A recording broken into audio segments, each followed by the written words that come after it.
Welcome to episode 7 of the Founders Podcast. We were joined by John Johnstone, founder of Football Mindset.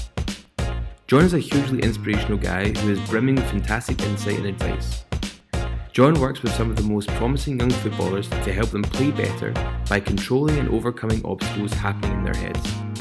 This mindset training helps them perform better in life and on the pitch.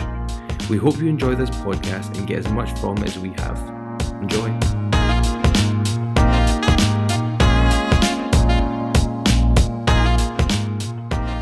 Okay, John, thanks for coming in. Much appreciated. So, for anybody that doesn't know what you do, just outline what it is that you do. Football Mindset.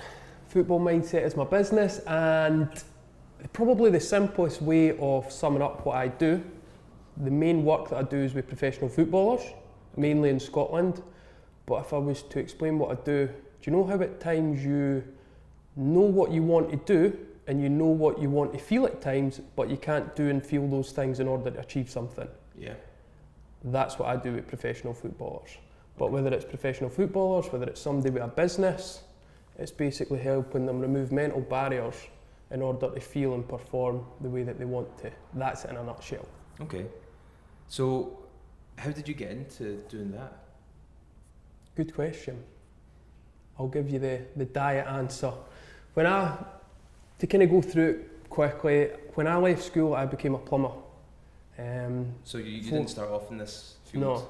Okay. Started off as a council plumber, believe it or not, 9 till 5. And then one day I had my feet up on the dashboard in the van, and I was early 20s, and I was thinking to myself, I could still have my feet up in the same van when I'm 65. Is that what I want for myself? And the answer to that was pretty simple, it wasn't. So what I'd done is I saved up all my half days, saved up all my holidays, and I travelled to Manchester every Friday afternoon to become qualified as a personal trainer. I think it was Edinburgh to Manchester, it was maybe 8-9 hours on a bus. So you do that Friday afternoon, you would come back on a Monday morning at 2 o'clock, roll out your bed 8 o'clock on a Monday morning to go plumbing again. But I then started up my personal training business, and it got to a point with clients. Clients are coming to me. Why, just before you go there, why Manchester? I knew that at the time I liked to have a drink, at the time I liked to go out, and I knew that this was something that I wanted to change my life, as corny as that sounds, and I thought, if I do this programme, or if I go through this course in Edinburgh, the distractions are on the doorstep. So you just removed yourself from that? Just remove myself for that 8-9 hours on a bus down the road, back up, and it was one of the best decisions that I made, to be fair. Even because I think the journey that you go on to do something is massive. So no, that's why I chose Manchester. So it was just to keep you away from the demons? Aye, keep me away from that, keep me away from the distractions, and I knew that if I went down there, it was something that was focused on, it was something that I was like, right, I want this, I believe this can change my life, and now I kind of have to show that to myself, if that makes sense. Yeah. So you went to Manchester and you were doing this course? Yep. So came back up and I set up a personal training business called Titan Fitness. Titan, Titan. And Titan Fitness, okay. You ever seen the film Remember the Titans? Yeah. Brilliant film, and that is the first film I watched going on the bus to Manchester to become qualified as a personal trainer. Yes. So that is where Titan Fitness came from. That I'm sure it's a Disney film. It is a Disney film. Who's the main guy in that? Is it Denzel? Yep. Denzel's the coach? Yep. And fantastic film. Yeah, brilliant. That's an excellent film. film. So what made you, so you're doing personal training, so you've got your own personal training business? Yep. So what made you transition into football specifically? Is football something that's Football's always been my passion, always been a football nut. If I take it from the personal training and how I kind of transitioned into the mental side of things, I had clients, if you look at it in the world now, we are spending more money on our health and fitness than we ever have, and we're the unhealthiest we've ever been. People were coming to me and going, right, I need a diet plan, I need another training plan. Have you had one of these before? Yep, how many? 8 or 9. So what is another diet or training plan going to do? Wasn't the diet was the problem, wasn't the training that was the problem. At that stage I never had the answer. So I started studying to look for this answer. And it turned out what I believed the answer lay in neuroscience, lay in the mind. So from that the mindset became the number one thing for me. And from that I evolved from personal training to working with people obviously looking to lose weight, people looking to stop smoking, people looking to improve relationships and whatnot. Yeah. And then I loved watching football. I look back, playing football, did I enjoy it? No. I never enjoyed playing football because I was scared to make mistakes, scared of what other people thought of me. I had that fear. And then I looked at the work that I had and I'm like, when I think back to my football, see if I had then, or if I knew then what I know now, would have been massive. So I basically just took my passion, which has always been to watch football, has always been football, took the mindset work, combined it, and then just went on a mad kind of siege on social media. Who'll talk to me, who'll listen, through LinkedIn messaging people, through Instagram messaging people, just anybody that would let me talk, I'd go and talk. Anybody that would listen, I'd listen. And then I just kind of, if you want to say, work my way up through the ranks. I've worked with parents, I've worked with kids, I've worked with junior teams, amateur teams, professional, just anywhere. The goal was always professional football. The goal was always to work one-to-one with a professional footballer, but I knew that I had to kind of earn my stripes. So for 18 months, 2 years, I just chucked the TV in the back of my car, went round all the junior teams, spoke to them, anybody that would let me talk about my beliefs, about my business, about how I could help them, I'd go and talk to them. Okay. Majority of that was free, but hey, it leads me to sitting here, which in a place that I love. What's the time frame? So from your courses in Manchester through to where you're at now, how long has it been? We're saying Manchester there was also a point I went to Thailand for a personal development course. So from the personal training, towards the end of the personal training, the programme I'd went through for neuroscience, I thought, right, I've got the tools here to kind of take the business aspect of it. The guy was running a retreat in Thailand, went to that, and then I came back and I'm like, right, now I'm ready to kick on with the football side of things. Okay.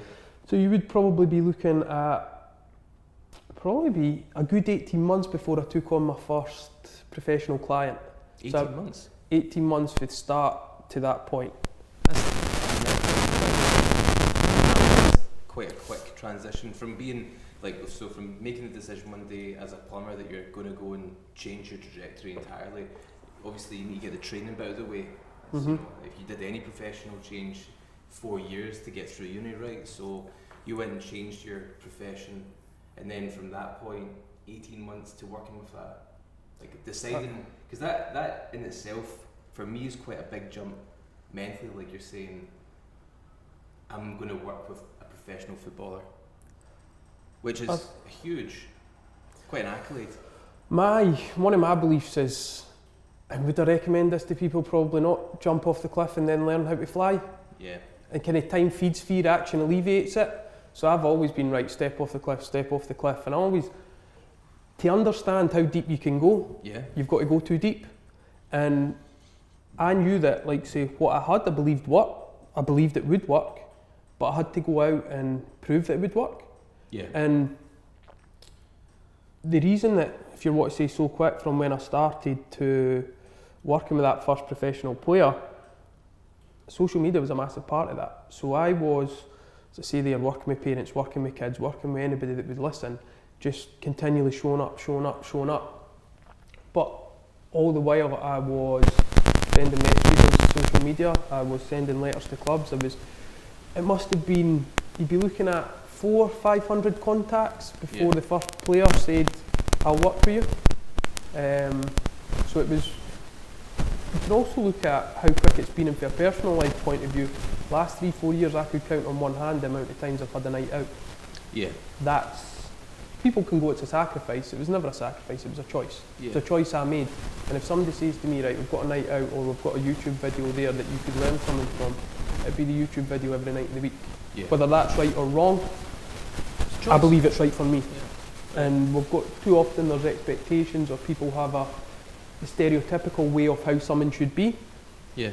But for me, you go out there, you put yourself out there, and you kind of ready, not perfect. You get something ready, you go with it, you fire it, and then when it happens, you then refine it. Too often you sit here and it's like, right, this needs to be perfect. I need to have the right guys to interview me. I need to have the right guys on the show, blah, blah, blah. and then 18 months later you've still not struck a blow. But what I done was I went out there and go, right, who's going to listen? Here, I'm going to help you for free. Will it be perfect? No. But all the while I was doing that for those 18 months, when that first professional client sat at the other side of the table, who was John Suter, I sat there and says, right, we'll get you Scotland caps.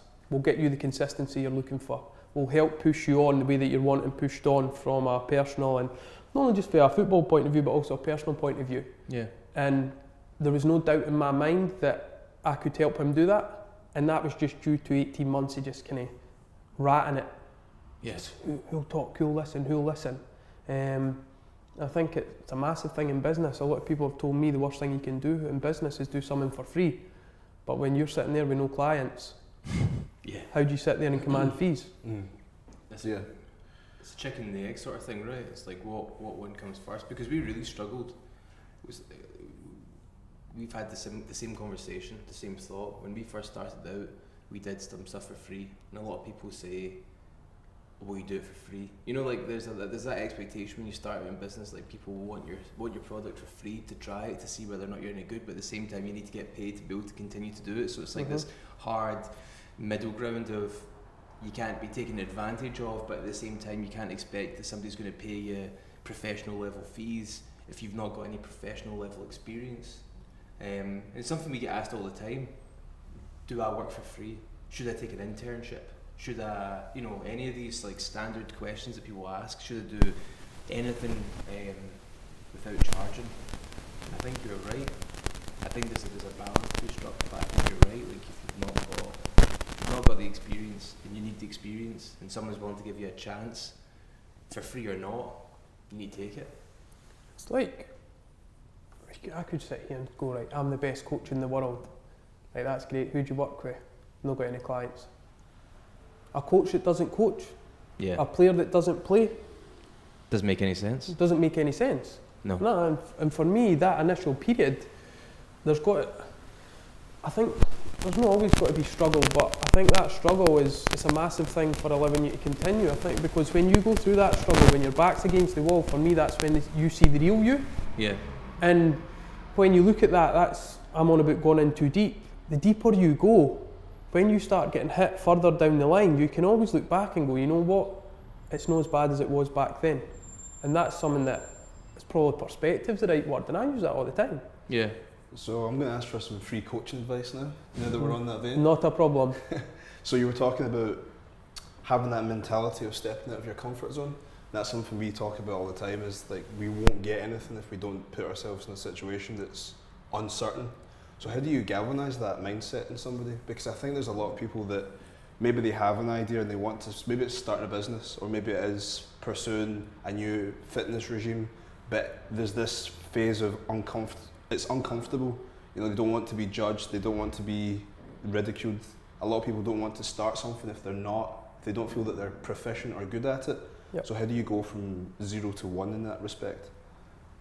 Or how do you cultivate that mindset? Give some corny motivational quote. That is probably not the answer. Now, see, things like that, if you ask a lot of people that and they come away with some, don't care what other people think, just do it anyway, just get your head. And for me, it's like, don't worry about it. If somebody's worrying about something, so they're worrying about starting a new business, they're worrying about starting a new fitness regime. If somebody's worrying about something and you say don't worry about it, what's going to happen? They then start worrying more about it. So for the example you've given, what I would look is go, what would you do if it didn't go right? So I use that in a sporting environment and football environment all the time. We always look at winning, we always look at failure's not an option, we always look at the goals, we always look at the business successes of clients. I want to look at the other side. If that business, so the podcast or the business or the fitness regime, whatever it was, if that didn't go right, how would you react to it? How would you respond to that? Could you survive that? Because if you look at your worst day and you can survive that, you can survive anything. Too often we focus on what if it goes right? So we're always focusing on this has to go right, this can't go wrong. But for me, flip that. What if your business doesn't get a client in the first month? What will you do? What if you don't lose the £4 you want to lose in the first month? What will you do? What if, say I've just started a new podcast, what if I don't get the 100,000 viewers I want in that first episode? What will I do? So if you look at your worst day and you can survive your worst day, or you build that kind of action plan around your worst day, Yeah. anything that happens in between, you know that you're covered. Now I use the analogy of take driving a car. Do you drive? Yeah. If I says to you, right, you're going to drive home, and say you're not insured. Say you're not insured driving this car and you think about having a bump. Yeah. How would that leave you feeling? If you're not insured? In a good bit of trouble. You feel in a good bit of trouble. Aye. Does that then affect the way that you drive the car? No. If you were thinking about having a bump and you weren't insured? Oh, sorry, yeah, no, you're Yes. going to be more cautious. So you're now right? more cautious. Yeah, yeah. If I say No, to you, Just a renegade. Just so if we then use this example of you are insured, does that make you feel better? Yeah. Does that then allow you to drive the car to the extent or to the capacity you want to drive the car if you are insured? yeah, Yeah. definitely. Yeah. So when you think about it there, say that business not going right, that fitness plan not going right, that's like you having the bump in the car. But if we know, right, if we have the bump in the car, we're going to do X, Y, Z. We'll phone the insurance, they'll deal with it, I'm covered, that's cool. What we need to cover ourselves for is that thing not going right. When you cover yourself for it not going right, you then feel a lot better about it. You feel more confident. You then know, right, if this worst case scenario happens, I can deal with it. You've got that action plan in place. Make sense? Whereas too often we go into these new fitness regimes, we go into these new businesses, and we don't think about having the bump. The bump's going to arrive at some time, and too often we have that bump, and then it's, panic, then we freeze, and then we just give up. Yeah. Does that make sense? Yeah, probably one of the best ways anyone's ever used it. Yeah. So you're always, no matter what you do, you're always got to have a bump. But whether you're insured or not, so any listener or any viewer that can think about, right, how do I feel if I think about having a bump and I'm insured? I know what I will do. I'll phone the insurance company, they'll deal with X, Y, Z. So you've then got that plan. Okay. That allows you to drive to the capacity to the way that you want. Whereas if you're not insured, you're then very cautious. You're going 20s and 30s, you're going 60s and 70s. And that's exactly the same, whether it's a fitness business, whether it is a fitness regime, whether it's a new podcast you're trying to set up. What is our bump? What's our worst day? And if that happens, what will I then do? Does that make sense? Yeah. And if you think about we could even use a military term, or you could look at it in the military way. In the army and whatnot, they have a thing called Operation Chaos. So before they send guys to war, what they do is they give them the worst day ever, because see if they know they can survive that in training, see when it then comes to the real thing, they then feel a lot more confident, they've then got a lot more belief. It makes total sense. It does make total sense. I think you're always hearing that you need to plan for success, or that, it's the shit that you hear all the time. It's like flower it's going to be easy, you just need to get on with it, do it, and it's not going to be a problem. Yeah. And it's something that we used to speak about it all the time.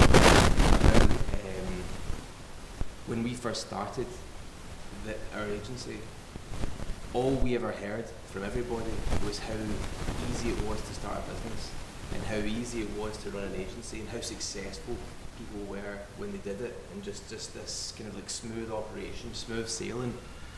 And then we actually got into it and realised just how much of a nightmare it can be at times, and just how like defeating it can be when things don't go your way. We kind of hope that we've always spoken about the idea of having a real conversation with people about the things that go wrong, not the things that go right, because we are, as a culture, I think more and more everyone just wants to focus on the positive.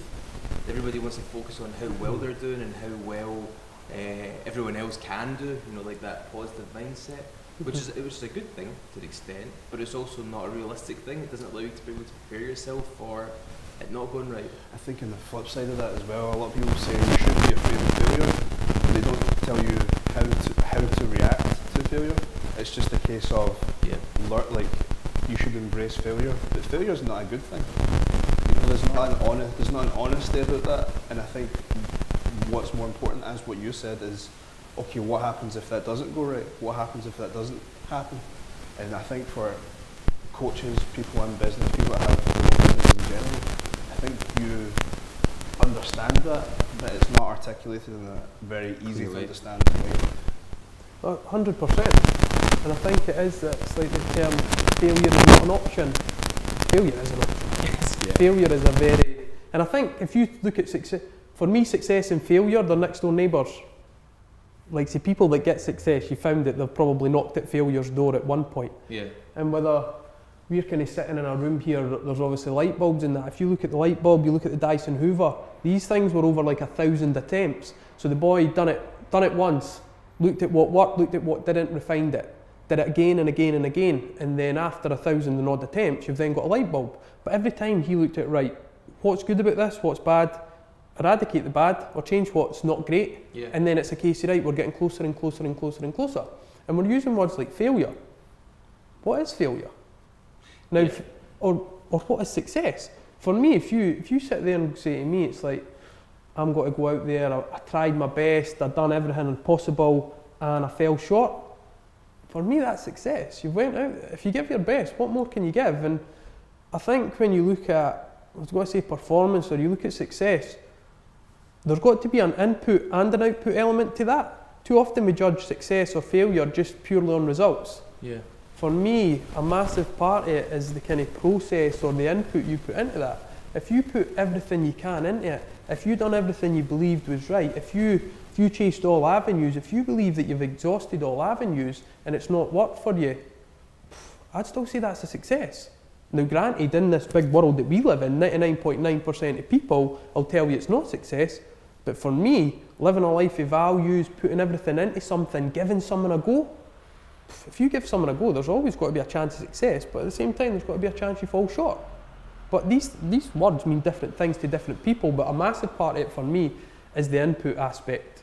How you conduct yourself, the effort you put in, the studying you do, all those kind of things. For me, input or success and faith, a massive part of it's the input. Too easy to judge purely on output.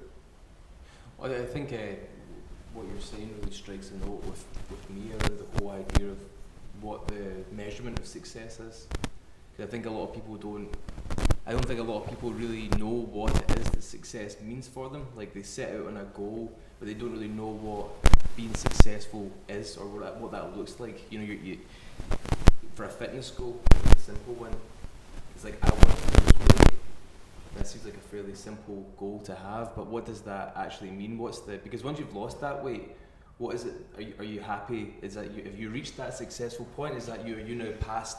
Have you overcome the thing that you wanted to overcome, or was it like a confidence issue that you had that was actually the underlying problem? Was it that you actually wanted to be able to wear this particular outfit or do a particular type of activity? What was the real success that you were looking for? Because you're not going to be able to keep that if it's not correct. If you're focusing on the wrong things, your goal, when you get too close to it, you might just let go of it. Every goal is a search for a feeling. So it's like... What do you mean by that?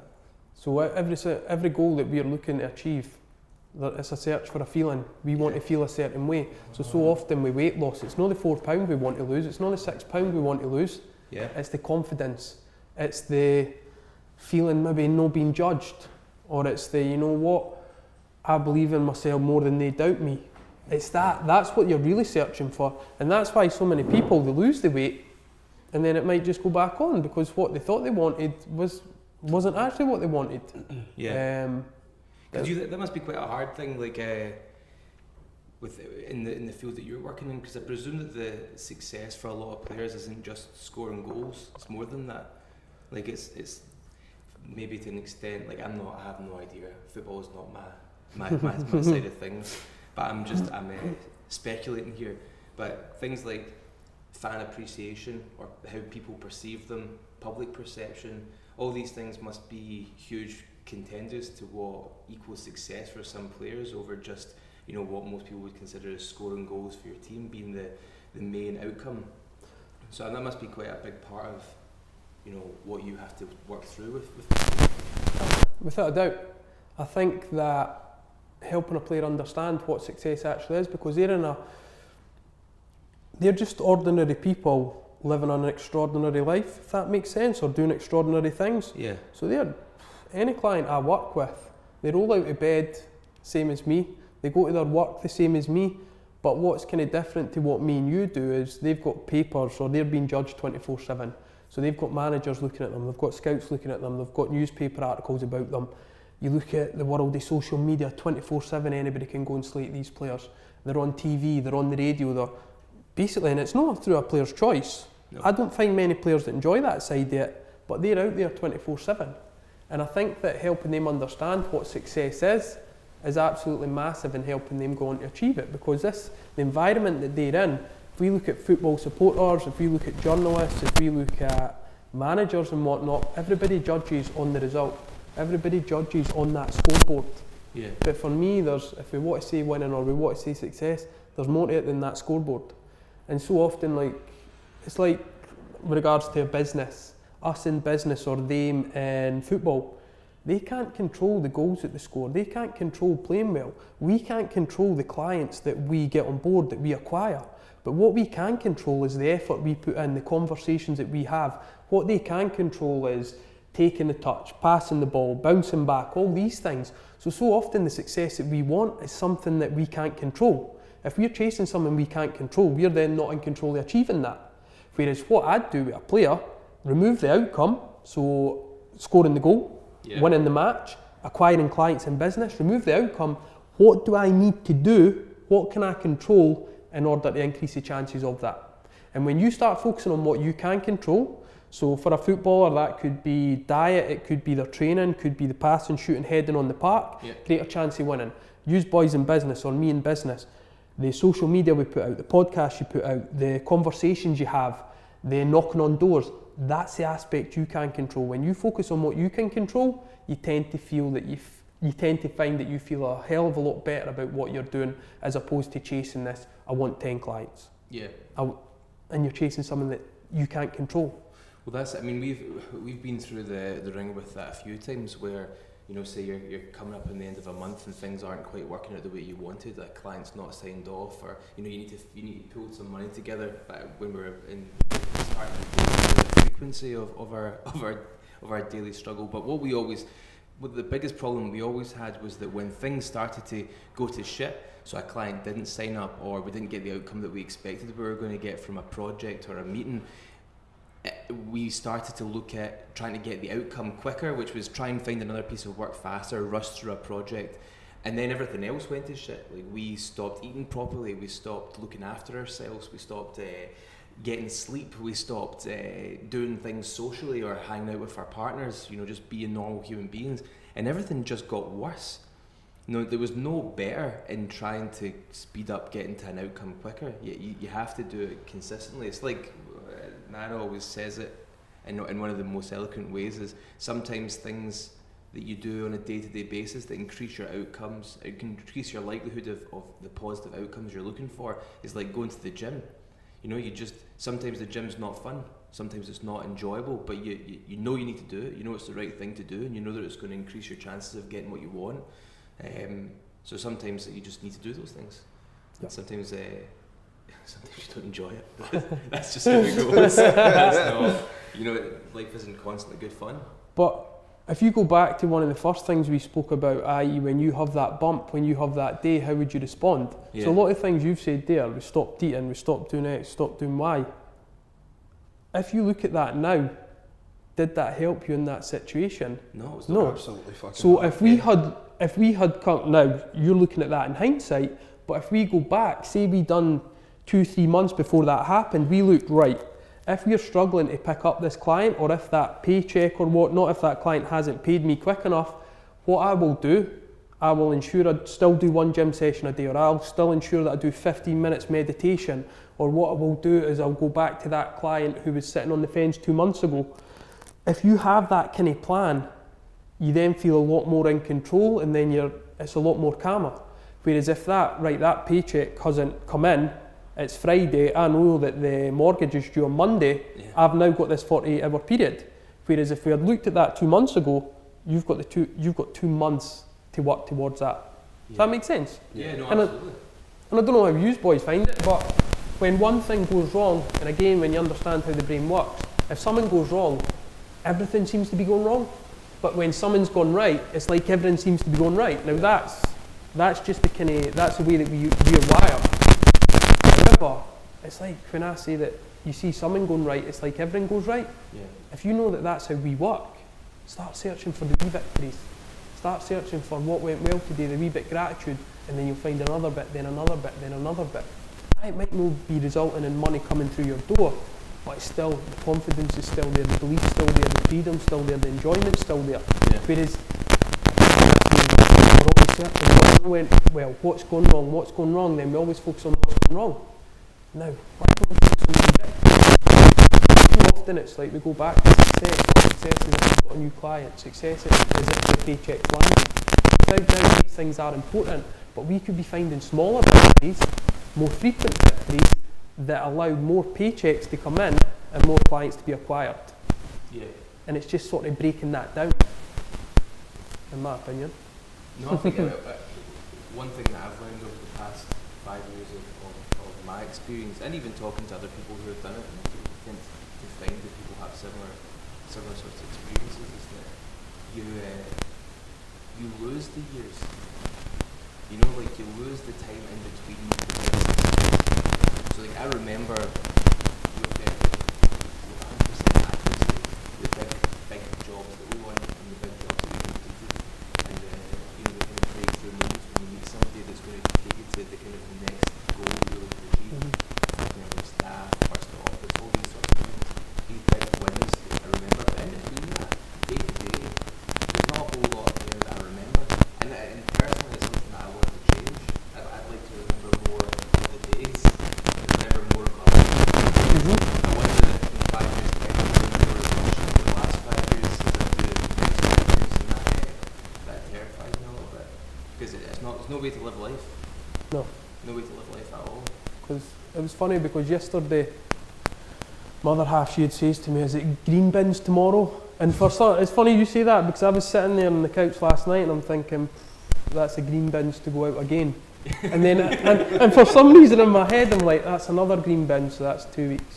And then the green bin, and I'm thinking about the amount of times I've stuck the green bin out, Yeah. and that's 2 weeks gone. Then another 2 weeks gone, and another 2 weeks gone. To the inevitable. We're getting closer to the inevitable. Whatever religion you follow or whatever you believe in, there's an inevitable for us all. And every second or every podcast or every green bin that goes out or every client that we acquire, we're just that wee bit closer to that. Yeah. It's funny that I mean, I don't know, maybe it's just like there's something about, there's something going on in the air, but there's been this kind of real realisation of mortality for me recently.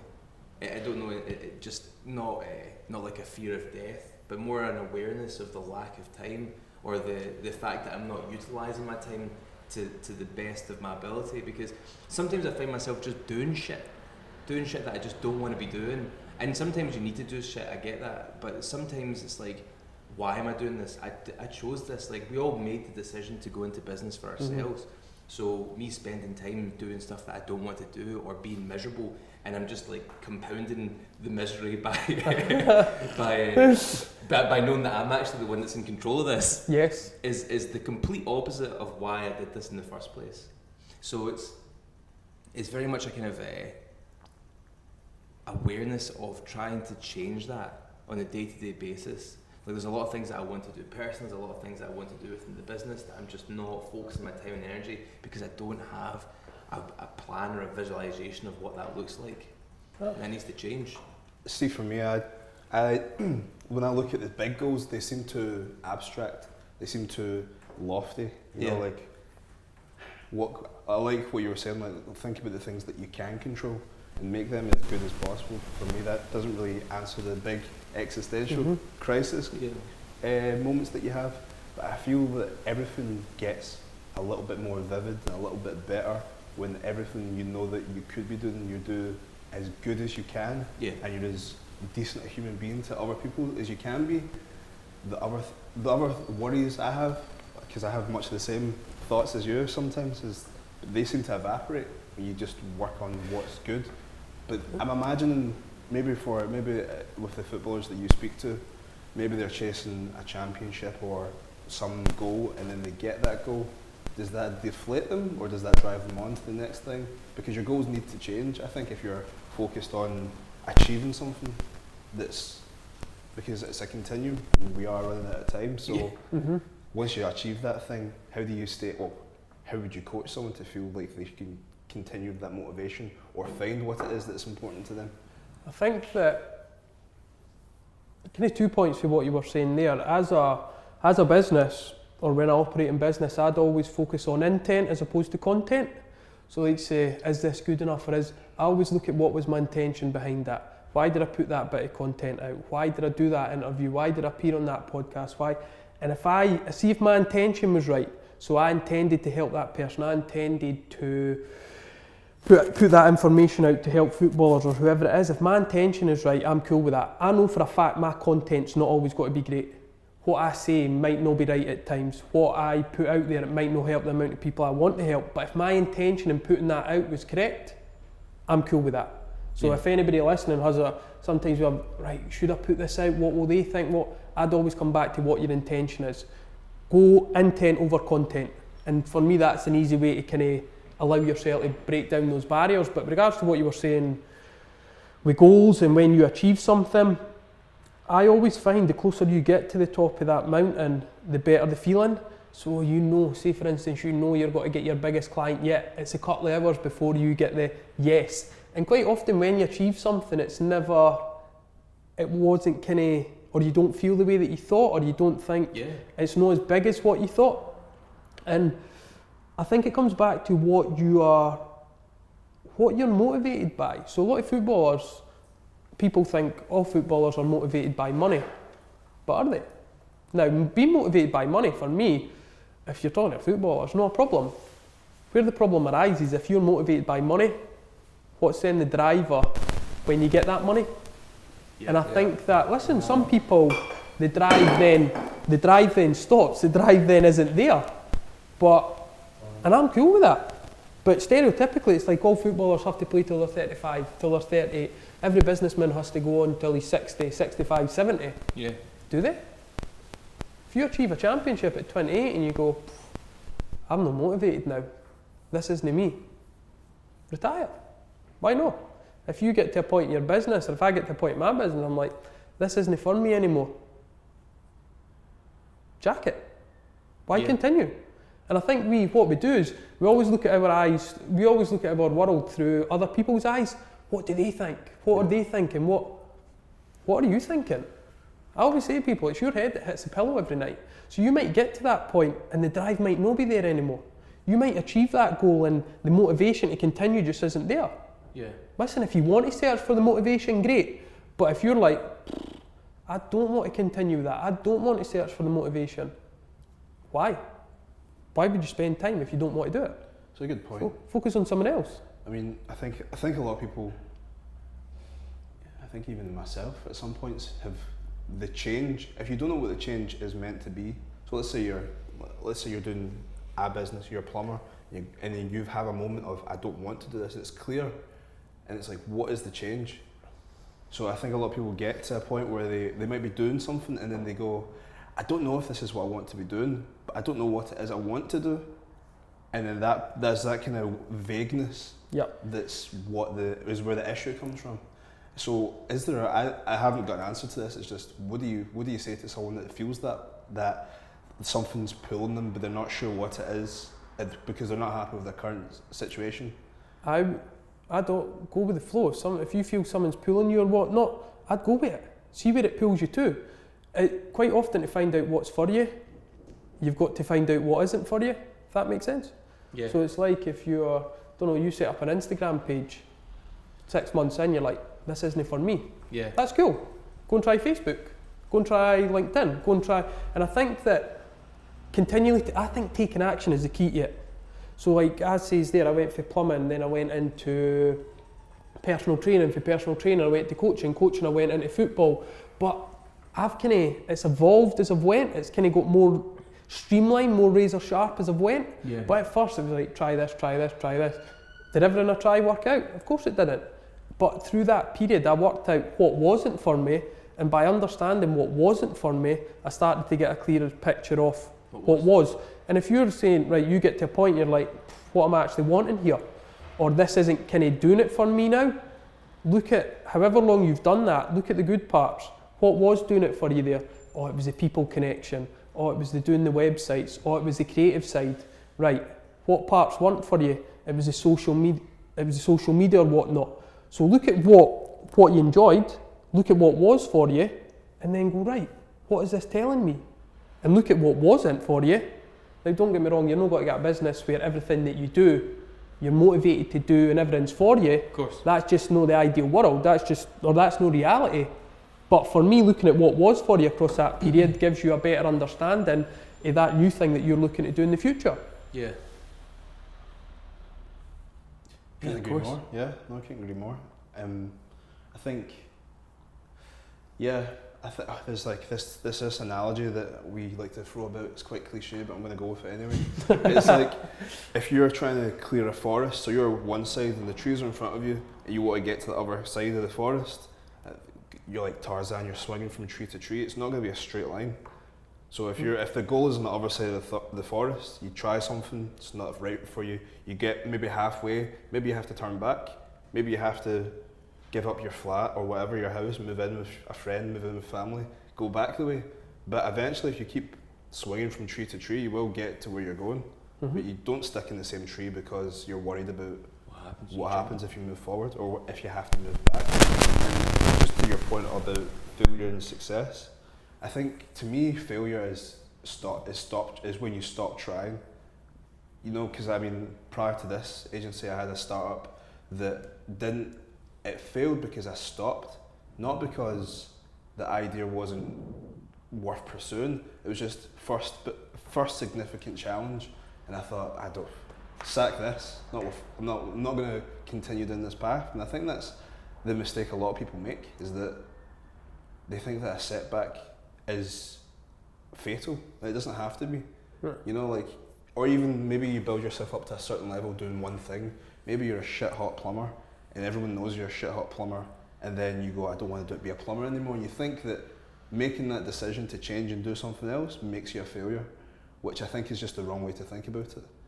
I agree with that 100%, and I think that you've got to be aggressive in your actions day to day, but patient in the long term. And I think that what you were saying there, the first kind of, go back to the car analogy, the first bump you had, this isn't for me, or you decided to stop there. Whereas so often when you get into business, it's the freedom, it's the work your own hours, it's the endless stream of clients, it's the 100,000 likes on Facebook. But again, can you live with that? Of course you can. But what about the lack of money flow? Can we live with that? What about when somebody, the Twitter sharks, what about when you get abuse for them? Like, Twitter's notorious for it. What about when somebody just types in, that's crap, that's nonsense, that's whatever?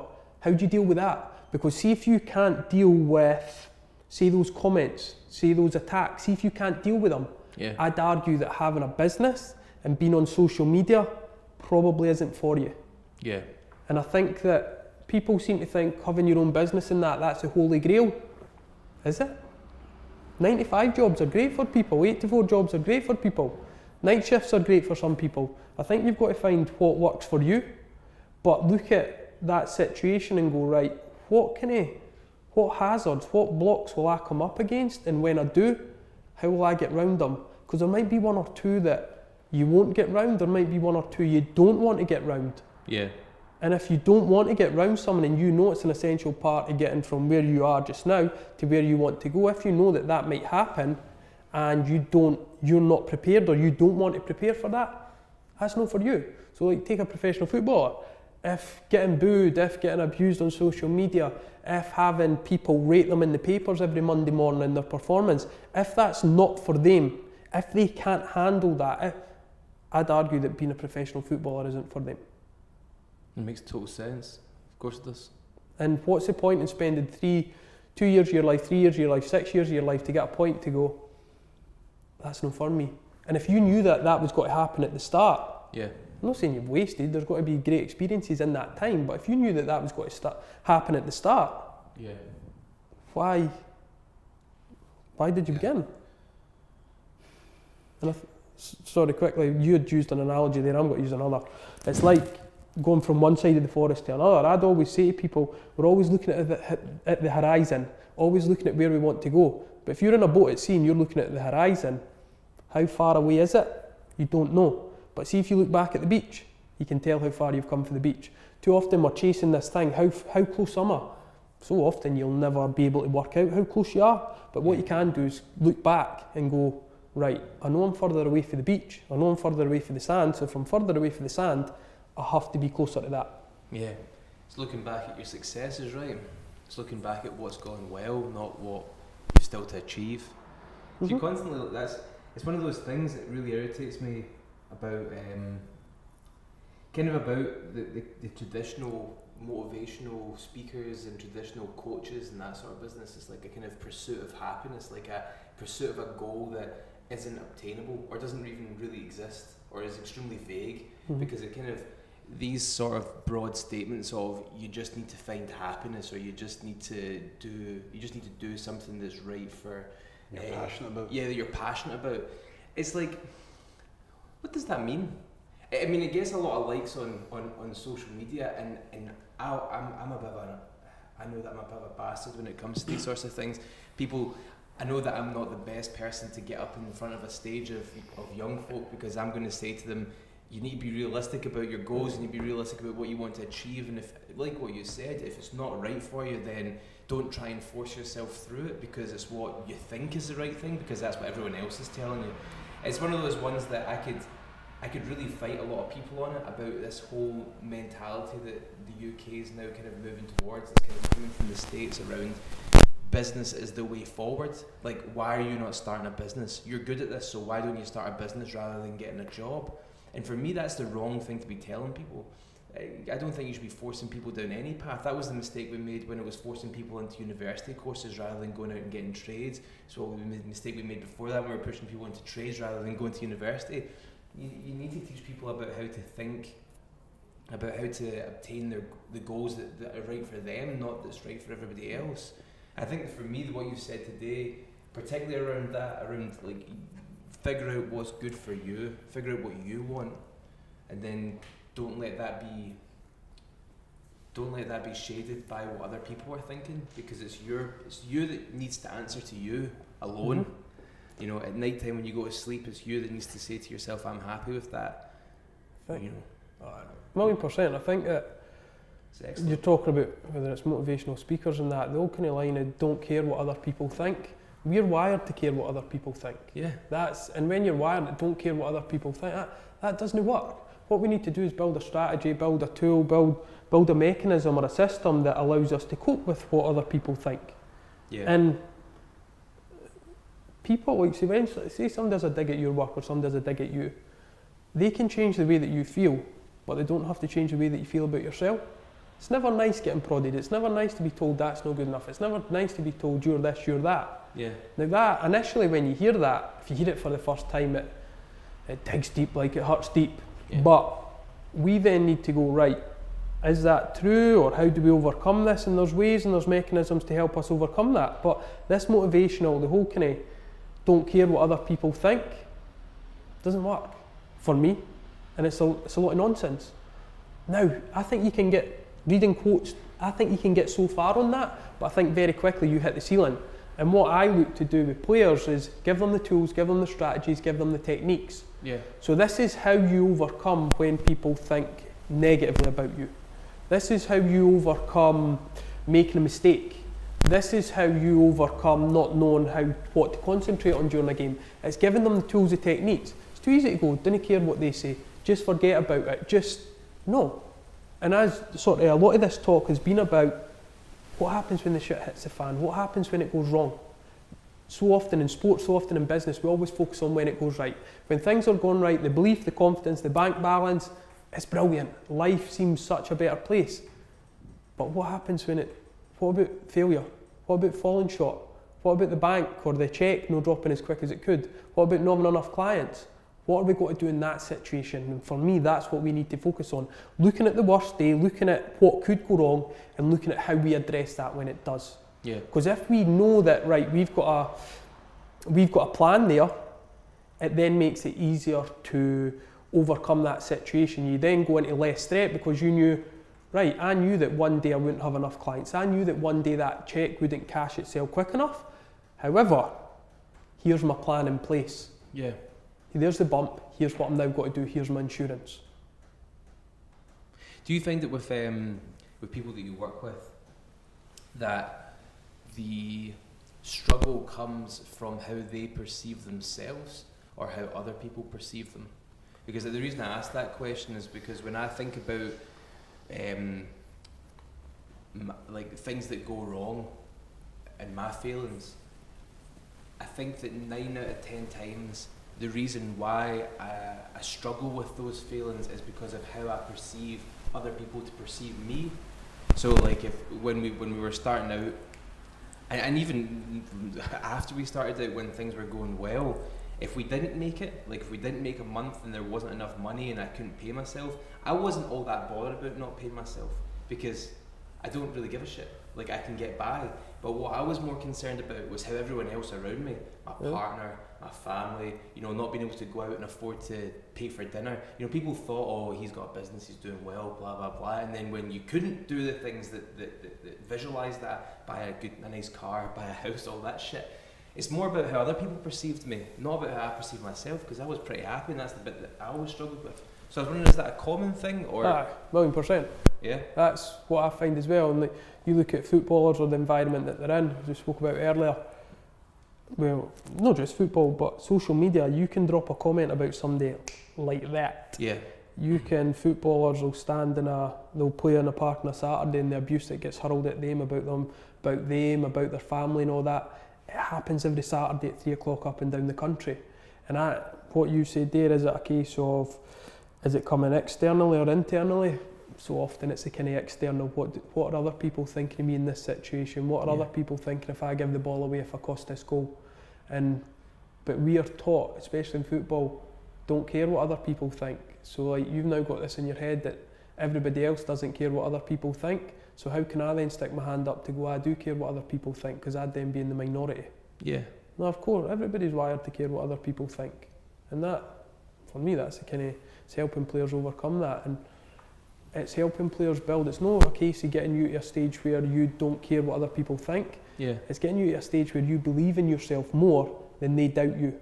So if that does, like say if a comment or something does kind of trigger you, for me what that's saying is that comment, that doubt is greater than your belief in yourself.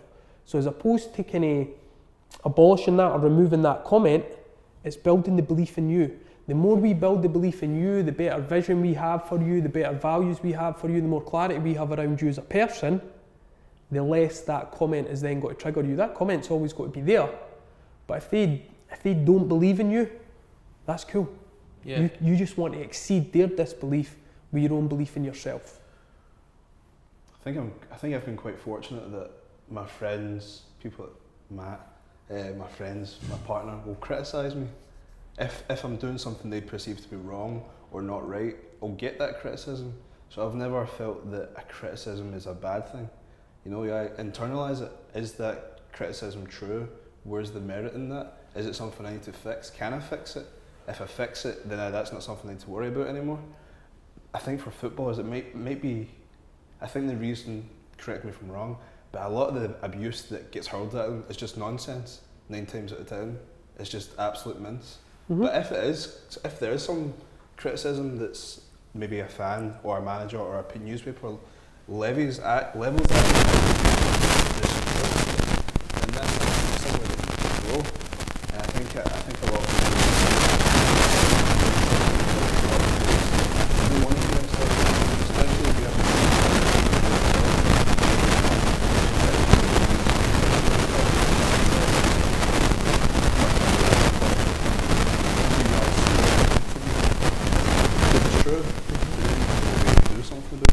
No, 1,000,000%.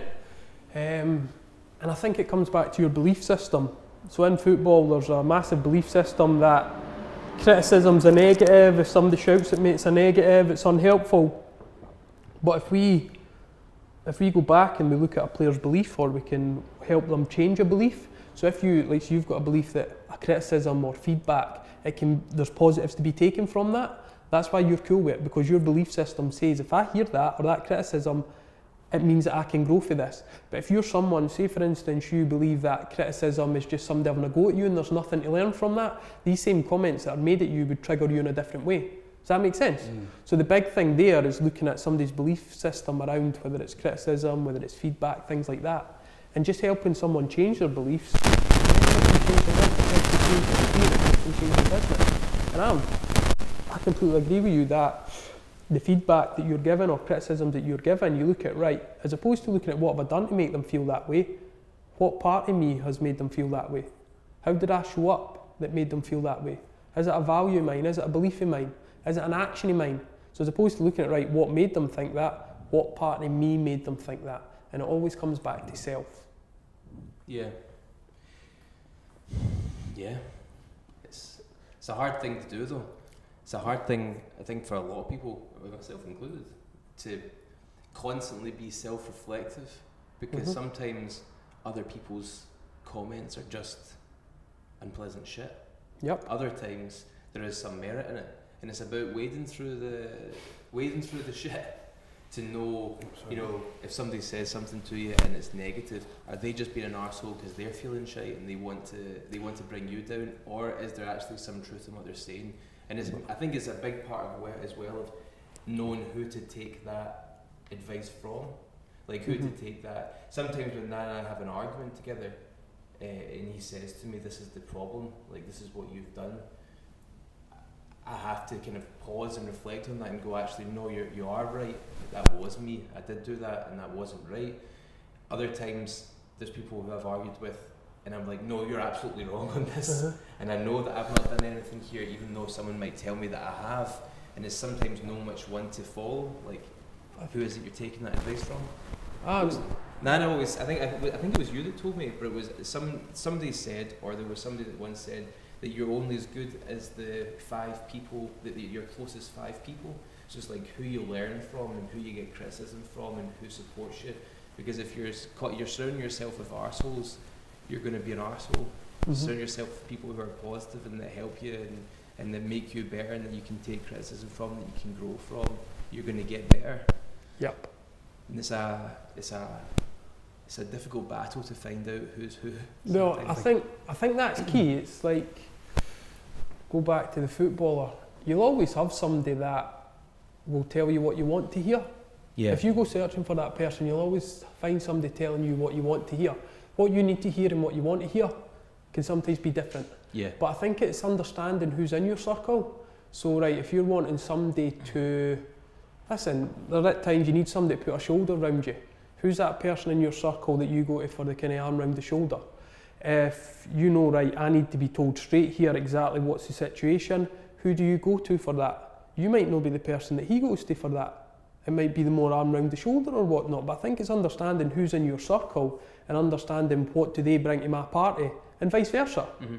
And I think that you'll always, as I said there, you'll always find somebody that's willing to caress your ego. You'll always find somebody that's willing to tell you that it's brilliant and what you're doing is great and all that, but that's not always what you need to hear. Yeah. As you stated there, you need to hear the criticisms, you need to hear the kind of the bum side, you need to hear the things that aren't going so well so you can then work on them, change them in order to make this thing better.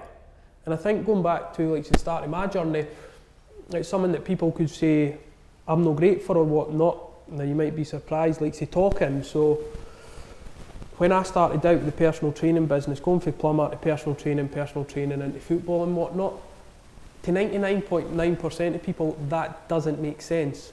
Like say stepping out for being a council plumber to go and start in your own business, 99.9% of people don't understand that was a cushy number, why'd you leave, you shouldn't leave, that was a job for life. Yeah. And I just think that you always come back to self. It always needs to come back to self. It doesn't make sense to them. So what people kind of label at me, I'm not great at talking about, say, struggles, feelings, things like that. I got to a point in my life, I'm like, right, if I talk to 99% of people, they'll not get it. Why'd you leave that job?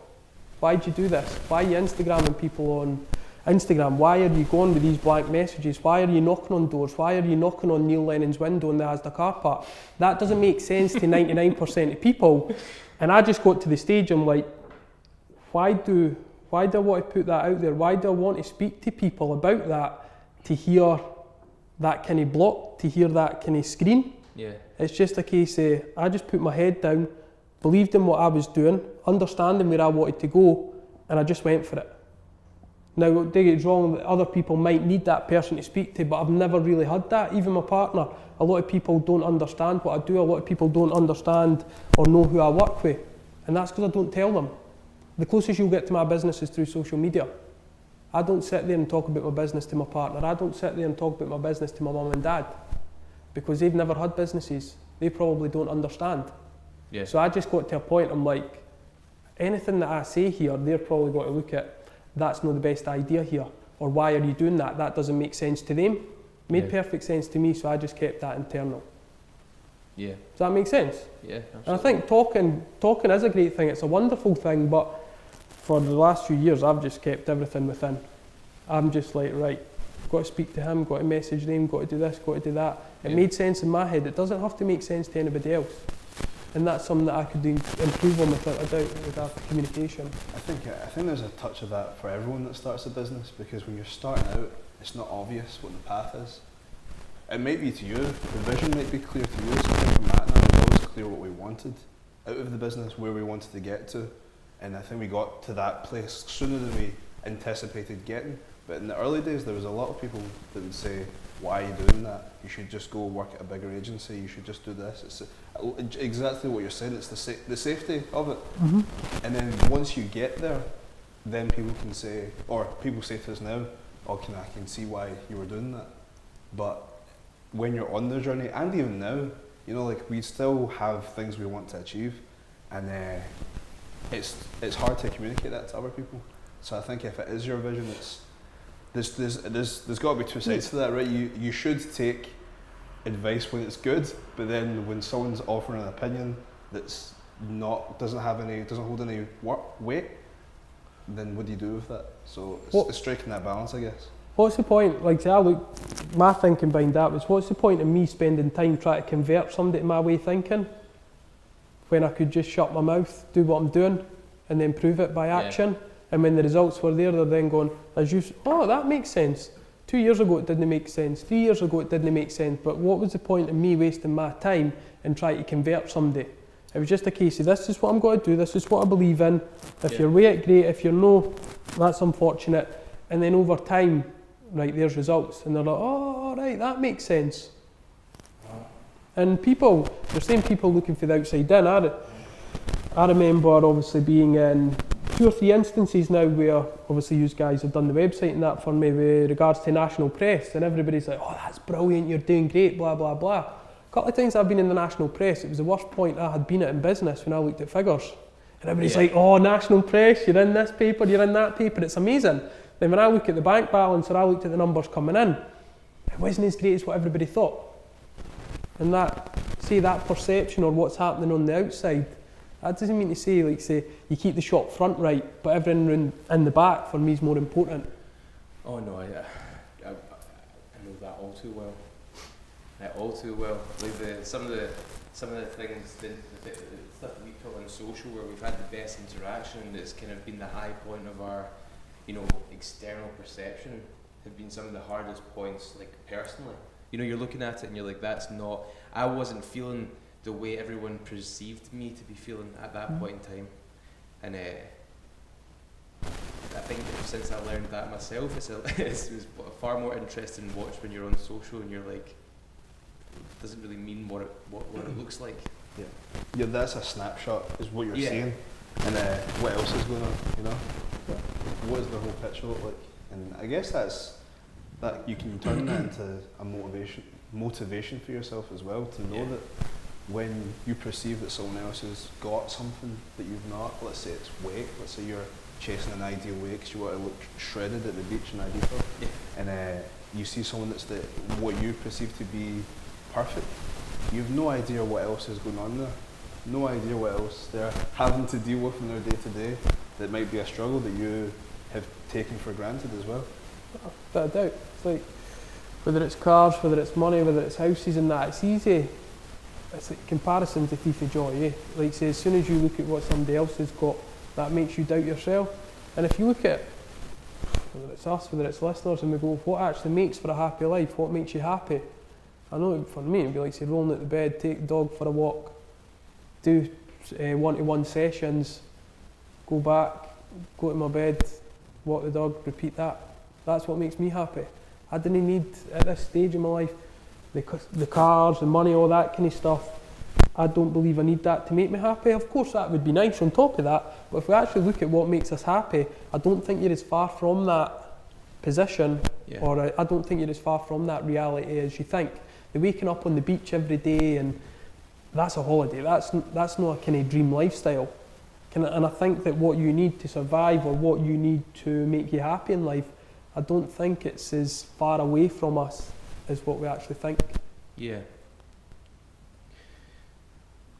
Just looking at the time, I think we're kind of coming to the end of that hour, but one of the things that I did want to speak about just before we ended it was, there's so many people, one of the reasons for doing this in the first place, doing this podcast and having people on like yourself to talk about these sorts of things, is so that people who are either in the midst of doing it at any stage in their business, or be that they're thinking about it, or even it's just like their own personal career, or it's a personal goal, or whatever, when they're listening to it, they can just get a different perception of it, they can get the truth of it, and they can get the reality of it, so that they can shape their perception a little bit better, so that they can be a bit clearer in their own goals.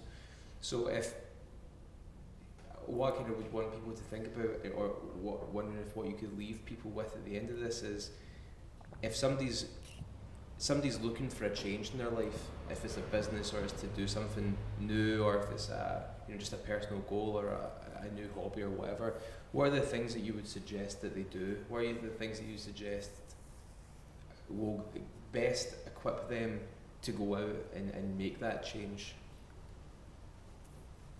Focus on what you want to do as opposed to what you don't want to do. So again, we'll go back to the fitness. You could sit there all day and focus on what foods not to eat, focus on what food you should eat. If you focus on what you need to do, or what you want to do, quite often, well, I know for a fact you'll not be focusing on what you don't want to do. Does that make sense? Yeah. So we've used a fitness example. A business example could be, as opposed to the, I don't want negative comments on social media, or whether there's someone else we don't want in business, focus on what we do want. We want to help people. If we're focusing on the idea of we want to help people, we're then not focusing on what if this goes wrong, what if they say this, what if they say that. So by focusing on what you want to do, that just takes your attention away from what you don't want to do. And I've got to relate this back to my dog. We got a puppy the other week there, and you go to these classes, and I was sitting there in a kind of puppy class the other week, and I'm thinking, this is how I train a professional footballer. It's like if you want a dog, say the dog's chewing on the edge of that table there, you don't tell the dog, don't do that, don't do that, don't do that. You give the dog someone else to chew. Yeah. So as opposed to focusing on, don't want to do this, don't want to do this, don't want to do this, focus on what you do want to do. So whether your listeners are trying to train a dog, whether they want to become professional footballers, or wanting to start a business, I'd be saying focus on what you do want to do, as opposed to what you don't want to do. And then I'd also tie that in with, right, what's got to be the bump? What do we need insurance for? So what could go wrong, and how do we then respond to that before it actually happens? That would be it. That's perfect. Do you want to tell people where they can find you and how to get in touch? You can find me in the car driving along the M8 or the city bypass, because that's all I do. No, if anybody wants to get in touch, if it's about anything that I've covered today, or if they want to know if it's a bit more about the kind of reality of having a business, Football Mindset on Instagram is probably a simple way to do it, or the website that you guys were involved in building. You guys helped me along with that massively. footballmindset.co.uk if people are interested in a wee bit more in my work. Fantastic. Oh, perfect. Thank you so much for coming on, John. It's been much appreciated. Not a problem. Thank you for having me.